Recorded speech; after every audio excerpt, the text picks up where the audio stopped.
তো আজকে আমার যে স্টুডেন্ট তার নিজের গাড়িতে তাকে আমি নিয়ে বেরিয়েছি। যত কনজাস্টেড এরিয়া হবে তোমার 2-এ চালাতে হবে।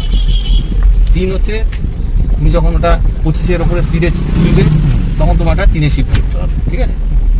রেস্টটা ছাড়াও ও সরবে, দেখো যদি থাকো।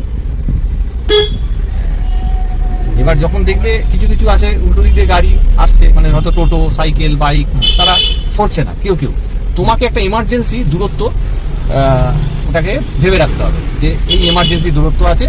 কত এমার্জেন্সি? তুমি যেই দূরত্বটার মধ্যে ঢুকে গেলে, যেই জোনটার মধ্যে ঢুকে গেলে তুমি ভয় পেয়ে যেতে পারো বা নার্ভাস হতে পারো। করতে দাও, পুরো ছাড় দাও। যখন তোমার ইমার্জেন্সি ওই জোনের মধ্যে ঢুকে যাবে তখন তুমি সরিয়ে যাবে। এর বাইরে যখন দূর থেকে দেখবে ভয় ছড়বে, তাকে সরানোর জন্য তোমার চেষ্টা